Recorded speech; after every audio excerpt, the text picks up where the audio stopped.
The RV Show USA is brought to you by Flagstaff, building better RVs, making smarter RVers.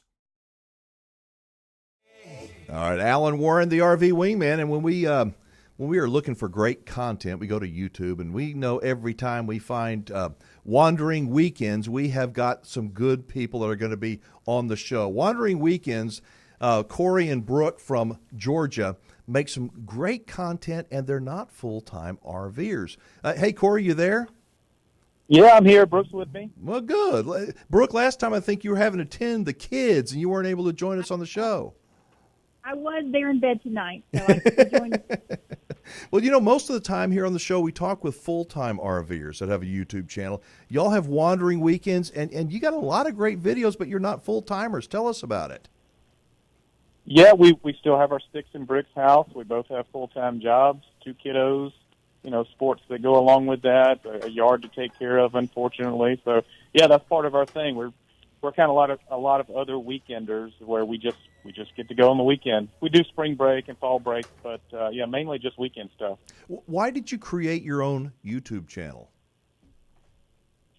Well, it's interesting. We wanted to capture some of our memories. I did one of those things where you can turn your old videotapes into digital format, and I saw some video of me when I was a baby that I did not know existed. So I told Brooke we need to start recording some of that, and I guess it's kind of morphed into more of an RV type channel. But yeah, it's meant mainly to capture memories, and now it's turned into something we just want to help folks out, I guess. I love it. And you're both so genuine. And it looks like, have you always been a do-it-yourselfer, Corey, or just naturally inquisitive?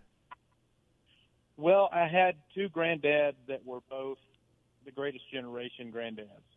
And so they were both do-it-yourselfers. One was a railroad guy. His dad was a railroad guy, and he was an entrepreneur. And the other one was a hillbilly that those guys know how to get after it and do for themselves. So just watching them, I guess, I don't have any official training, but just watching them and learning from them, that's probably the best training I could have gotten. We were jumping around on your YouTube channel. You got a lot of great videos, but a couple of things that jumped out at us. One was about a water filter and a hot water heater. Tell the folks in Radio Land that can't see what we're talking about what you did, and why in the world would you even think to do that? Just curiosity. You know, especially as weekenders, we take those little blue water filters that you hook up to your hose, and we put them on there, and we just assume they work. And I didn't know what the thing was doing. I didn't know what was inside it. I'm not going to take the manufacturer's word for it. I want to cut it open and see. So the one I cut open was about 6 months old, and surprisingly enough, it wasn't too bad. It looked like it was doing its job. It had a whole bunch of charcoal in it, and it could have still been used. So I was actually kind of surprised. And that was the water filter in your house or your RV? No, that was the one for our RV, the one you just hook up to the hose, and then you hose up to the RV. The hot water heater, on the other hand, after I did the water filter, I told myself, you know what? I want to crack open a hot water heater. I wonder what that looks like. I didn't know if it'd be slimy or what would be in there. So I actually found a young lady that was full-time for the past 5 years, and she the drain plug had stripped out of her hot water heater, and I said, hey, would you send me that tank? And she did, and we cut it open, and it's actually another one that held up fairly well. There was a little bit of calcium deposit in there. It's interesting, yeah. But that's normal. To me, I mean, if you don't know what it looks like, it's like, but that's pretty normal, especially for a 5-year-old hot water heater. Yeah, I was really impressed. I mean, whatever they're lining the inside of those things with actually works well. Yeah. Hey, Brooke, tell me about, change the subject, how much work is it to be taking your young kids with you, camping? And, do you have any time to relax and enjoy the trip, or you always being mama? A little of both. I think now that our youngest he's approaching 4 years old next month, it's becoming where I can maybe sit back a little bit more, but it can be exhausting some weekends, just running around and chasing them and making sure we get our nap in. One thing that really has helped is we just kind of get in our routine. We kind of have our setup routine, our breakdown routine at the end of the weekend, and things we know that the kids really enjoy doing while we're at camp. So that makes it a little easier for us now that we kind of have a good, routine, and we know what the kids like. So we know, all right, it's probably playground time. They're getting a little crazy, or, let's head back to camp. So from your perspective, what is it about RVing and camping that you enjoy so much? I mean, because it's a lot of work to camp an RV with a couple of kids, and what is it about camping and RVing that you like so much, Brooke? I love being in different locations, experiencing new things, learning about new towns, whether it's finding a great restaurant or learning about the history of a unique little town we get to visit, and really just getting the kids outside. That's what I love so much is getting out of the house, getting away from the screens, and just having a good time together. Corey, how do you think this is going to impact your kids when they get older? You got one that you said is going to be 4. What do you think when he's 24 or she's 24? How is it going to impact them later in their life?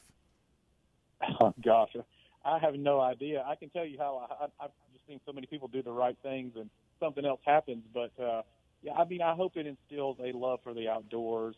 I hope it instills family, how the importance of family time. Being active, being curious, learning to speak to people, instead of texting. And, I hope that it instills those qualities in them. Any advice you could give to other young couples that have children and they're maybe thinking about RVing but a little intimidated, because it's a big old trailer maybe and they've never done it before? What kind of advice would you give to folks? Well, it's always you're right. When you first hook that trailer up and there's 30 feet behind you or sometimes more than that, it is intimidating. That goes away pretty quickly. You start to learn all of that. But so that's not really a big issue, believe it or not. The biggest thing I would say is to take time and just connect with your kids, because it can get busy. You set up the RV, you make sure everything's right, and by the time you set up, you're cooking dinner, and by the time you're cooking dinner, you're cleaning up.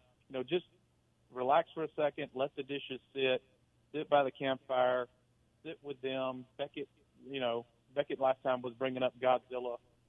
Just talk to them and just listen to what they have to say, regardless of how silly it might be, and just connect and spend time with them. Make time for it. The saying that the way we spell love is Time, and I honestly believe that there's no better place or time to spend that time with them than on a camping trip in the great outdoors. And so, you said something last time we visited, Corey, about looking at an RV as an investment. Do you remember what you said? 'Cause I just love that. Yeah, I told everyone it's not a great financial investment, but it's a wonderful life investment. It's an investment in life, and that 100% holds true. I mean, we both feel like the financial investment that we made has been worth it. So even though the dollars and cents don't always rock our world, the life aspect of it far outweighs that. So, 100%. Don't you agree, Brooke? Absolutely. The memories we make every month when we take our weekend trips far outweigh the financial investment. That's for sure. So Wandering Weekends is your YouTube channel. How often do you produce a new video, and how do you decide what you're going to do it on? Well, it's really a hobby for us that's turned into something a little bit more. We used to try to produce about every 5 days to a week, and sometimes we'll do a little more than that. So I think we're up to a little over almost 150 videos in the past year and a half. So, or almost 2 years, I guess. And so yeah, that's about how often we upload. Well, the thing that I like, one of the things I like so much about your channel is that it's not a drama YouTube channel. You know what I'm saying? It's not the we messed up with this and now we messed up with that. And it's just you're normal folks, man. Like most Americans are just normal people having a good time, wanting to connect with your family. I think that's what I love so much about it.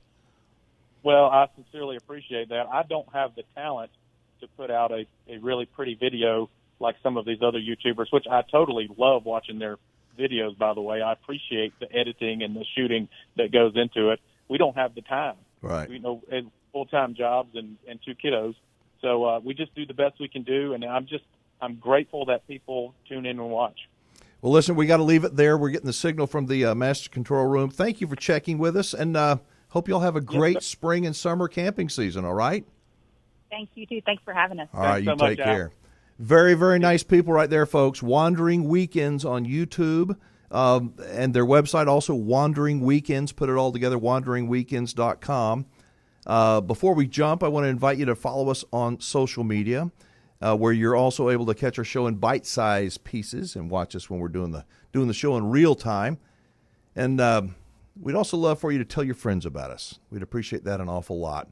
To all our listeners on our great radio stations around the country, to everybody who watches us on social media, thank you so much for tuning in. We do appreciate you. Until next time, I'm Alan Warren, the RV Wingman. Be safe, have fun, play nice, and don't leave those good manners at home. So long, everybody.